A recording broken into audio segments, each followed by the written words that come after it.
Assalamualaikum warahmatullahi wabarakatuh. Perkenalkan, nama saya Juandi Amrida Firdaus.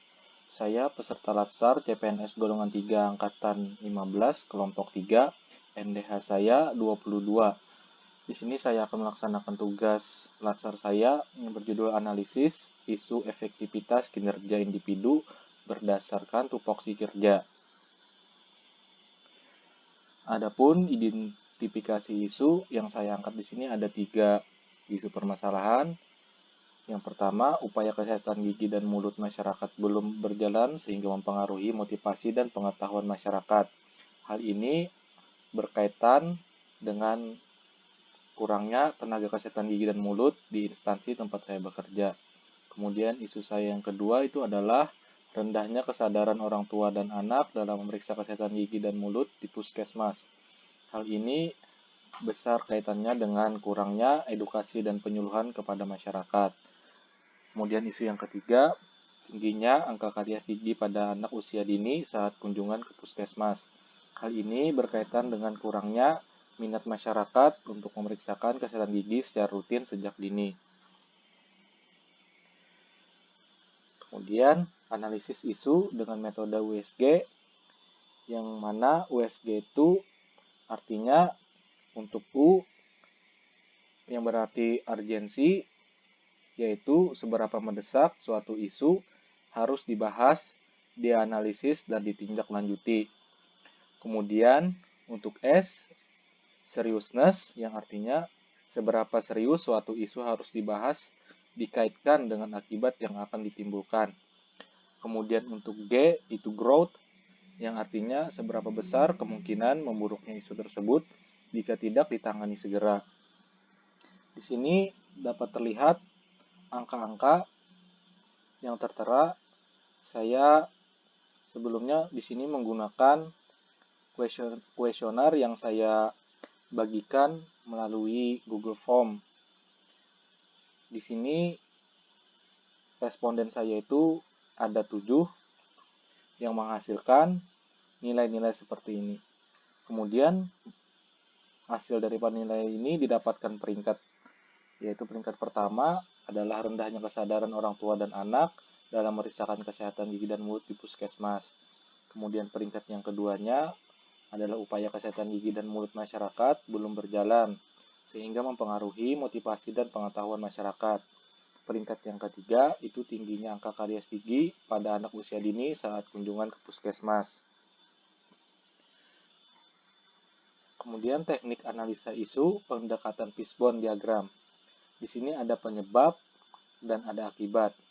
Penyebab yang pertama itu ada dari metodenya, ada dari manusianya, kemudian material dan keahliannya. Dari segi metode itu tidak adanya metode khusus. Kemudian dari manusia, kurangnya tenaga kesehatan gigi dan mulut. Pada bagian material, media penyuluhannya monoton. Kemudian pada keahlian, kurangnya pengetahuan tentang berbagai media. Penyebab di sini menghasilkan suatu akibat yang dimana akibatnya adalah rendahnya kesadaran orang tua dan anak dalam memeriksa kesehatan gigi dan mulut di puskesmas. Kemudian analisis SWOT, ada strength atau kekuatan, ada weakness atau kelemahan, ada opportunity atau peluang, ada threat atau ancaman. Strength-nya di sini atau kekuatan itu yang pertama ada tenaga kesehatan tersedia, khususnya perawat gigi. Kemudian tersedianya berbagai media seperti leaflet, video edukasi, flip chart, dan sebagainya yang mudah dimengerti, lengkap, dan efektif. Yang ketiga itu ada pengetahuan mengenai kesehatan gigi dan mulut yang dimiliki oleh dokter gigi dan perawat gigi di puskesmas. Kemudian ada weakness, kelemahannya, kurangnya tenaga untuk mengelola program. Kemudian kurangnya pengetahuan masyarakat mengenai kesehatan gigi dan mulut. Opportunity atau peluangnya, yang pertama adanya kegiatan atau program puskesmas di masyarakat yang bisa menjadi sarana penyuluhan. Misalnya posyandu atau posbindu. Ketertarikan masyarakat untuk melakukan apa yang disampaikan dalam penyuluhan, itu merupakan peluangnya. Kemudian ada ancaman atau threat. Yang pertama ancamannya itu kurangnya minat masyarakat untuk menyimak informasi yang diberikan. Kemudian ancaman yang kedua, kurangnya kesadaran masyarakat untuk memeriksakan kesehatan gigi dan mulutnya. Kemudian penyelesaian masalah dan kegiatannya. Di sini ada penyebab masalah, ada alternatif penyelesaian masalah, kemudian ada kegiatannya. Penyebab masalah yang pertama, kurangnya tenaga kesehatan gigi dan mulut. Alternatif penyelesaian masalahnya yaitu pembagian tugas tenaga kesehatan gigi dan mulut. Kemudian kegiatannya itu melaksanakan kegiatan UKGM, usaha kesehatan gigi di masyarakat. Itu biasanya dilaksanakannya di Posyandu dan Posbindu.